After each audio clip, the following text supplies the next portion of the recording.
We are Steve and Jill. Together, we've been buying and reselling land since the 90s. Our data-centric approach leaves our buyers asking, how can you sell it so cheap? Here on the Land Academy Show, We answer that and more. Steve and Jill here. Hi. Welcome to the Land Academy Show. Entertaining land investment talk. I'm Stephen Jack Butala. And I'm Jill DeWitt. And we are broadcasting from the Valley of the Sun. Today, Jill and I talk about occupations that we think are going away. I'm going to even add not just, the big picture concerns about, what's coming. It's so interesting. So I read some interesting articles this morning. I have some notes to share. Before we get into it, let's take a question posted by one of our members on the landinvestors.com online community. It's free. And don't forget to subscribe on the Land Academy YouTube channel. Comment on the shows you like. Anthony wrote a couple of topic suggestions. Using the 80-20 rule, which is the Pareto principle in the land business. I read this book a few years ago and I applied the advice in it to a business I was running at the time. The results were shocking improvements in profitability. I moved on and forgot about this until last week when I heard it mentioned in a video and I remembered how it helped. Identifying those 20% of things that produce 80% of the results. And then, is this for me? No. Oh. No, it's for our listeners. Okay. And then if you get something out of it, then that's up to you. All right. Thank you. And then putting your focus on those things can result in big improvements. It's hard sometimes, though, to be ruthless about applying the rule. An example, what characteristics do the people who accept your most profitable offers, like the 20% that make the 80% of the profit, have in common? Oh, this is a little out there, but yeah. Are they out-of-state owners? Are they behind on taxes? Are they married? Age? How many homes do they have? Income? The idea would be to build a profile and find ways to target those people in that data. I took this as something else. I just took this as 80-20, like what am I doing every day that takes up 80% of my time? Yeah, this is, we can talk about that in a minute too, but really, if you're just buying and selling land full time, every one of us has one or two deals every year where we say, oh my gosh, this is the greatest deal ever. If I could do just 10 of these, instead of all these other 50 deals where I only made $5,000, $10,000 or $15,000, but this one I made $150,000 on. All I need to do is 10 of these where I make $1 million a year. And so that's the 80-20. There's all kinds of a tremendous number of examples. So the idea is to sit yourself down and think about it. Take in my case, I'll take a piece of paper or a tablet or whatever with a pen and just brainstorm about why that deal was so good. And the flip side is why some deals just didn't work out. And so it's not so much like he says here in the question, the profile of the person that you're buying from, because I don't believe in that. I believe in sending everybody an offer and they'll find you.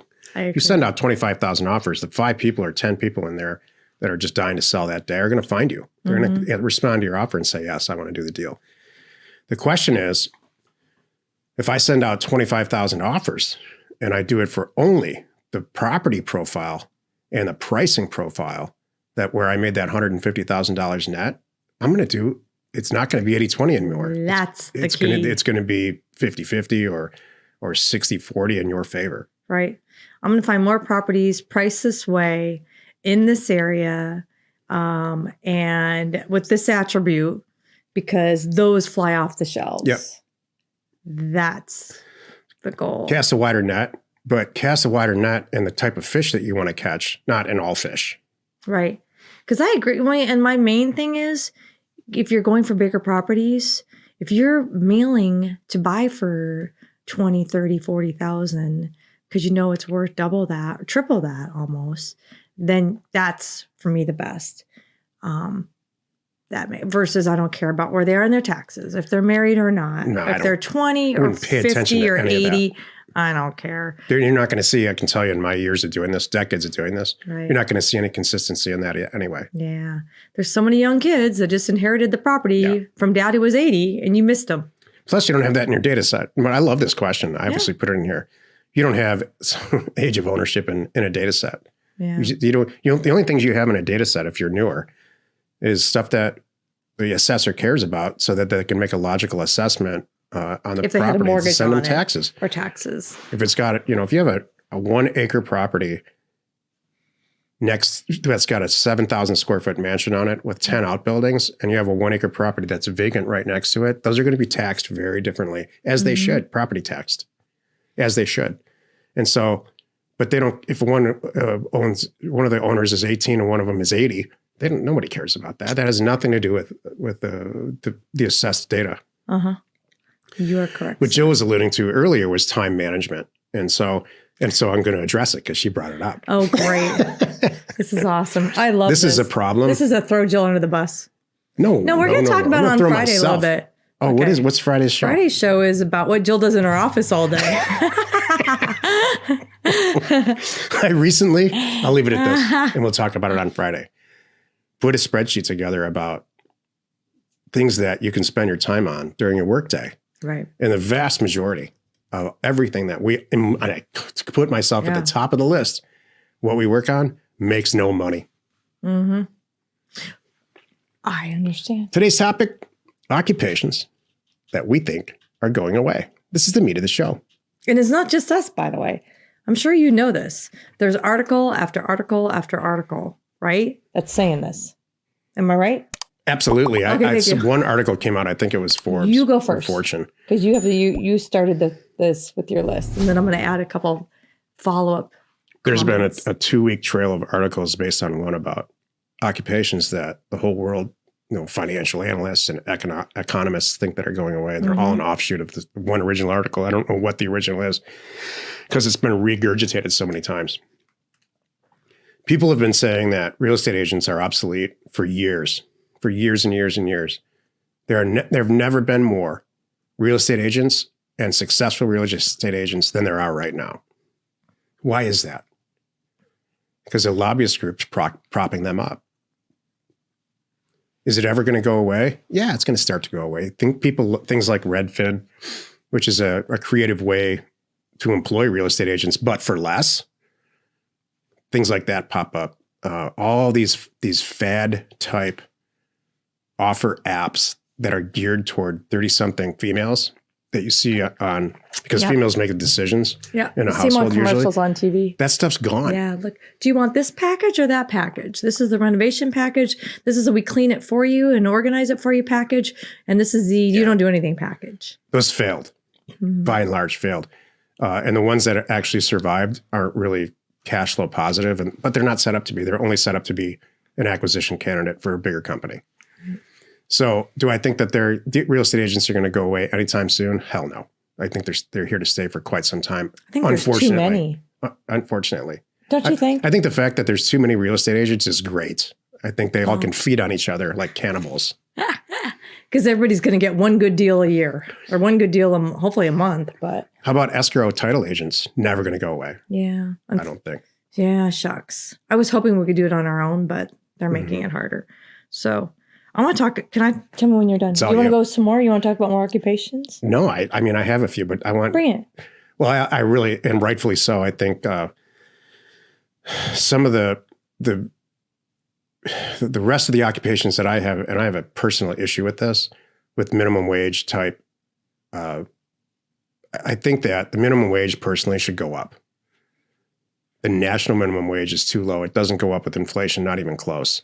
And so what's happening, and it's been happening in factories for years and years and years. I grew up in Detroit, so at the dinner table, all I would hear is my jobs being outsourced or automated, usually automated, not outsourced. So and now you walk through any Walmart or grocery store, the line, the self-checkout line is getting bigger and bigger and bigger. It used to be there was one little lane and it was empty. This is not long ago. Now there's like 8 lanes and they're packed, and there's only 2 or 3 people that are actually checking people out, like old school cashiers is what I'm saying. I think that's going to be gone. I used one the other day. I was surprised myself because you know what, because I didn't want to wait for they had one cashier. They made it. You know what they do? They almost force you into it.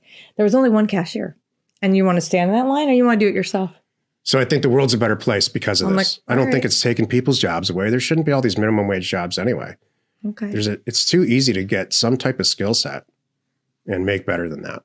Well, can we talk about that occupation? Because this is what was my readings this morning. What I read this morning was all about, though, a lot of the minimum wage jobs, and even those are going to be, they're getting cut / people don't want them. And let me tell you what. Hospitality and travel is coming back, right? But what's happening? If you've not stayed in a hotel in the last 6 months, let me tell you what goes on. Daily room service? Mm-mm. You don't get that anymore. Gone. You have to gone. ask. So these hotels, by the way, are loving it. They don't want to bring it back. I was reading article after article this morning about all these hotel chains that are killing it. Their numbers are higher than pre-COVID. They're beating their 2019 numbers. Why? Because people are kind of getting out and traveling again. And they're like, oh, we don't have to offer the daily room service. How, the room cleaning thing. We're saving a fortune on that. And they don't want to bring it back. I'm like, wow, that is so amazing. Then the flip side, though, is too, for the services they do want, they can't get the people.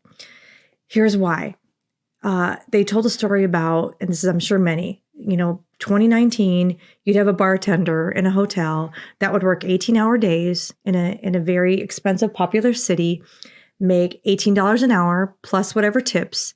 And it was so expensive, he would share a room with other people that they worked at, right? To live This is fascinating, No, this is true. Right. So here's what happened. COVID hit, and guess what he did? He went to live with mom and dad because the hotel was shut down. There's nowhere to live, no work, no money. Guy's paycheck to paycheck anyway. He's now living at home. Well, here's what happened. He's now living at home in his parents' basement for free, and mom is cooking him meals. So this guy's sitting there going, do I really want to, why do I want to give this up? So some of the hotels and some of the occupations can't get the people because he doesn't want to get off the couch in mom's basement and mom's home cooking. And it's all like, he's having that mental conversation. So that's what I thought was going on, is so interesting. The other thing that I read that was really cool, which was a positive, is because of supply chain, especially I was reading a whole article about England's supply chain and all the things that they're behind on, that the things that they can't get and things being held up all over the world. So what is it doing in a positive way for our country? It's making us produce more industrial, more jobs here at home. I know.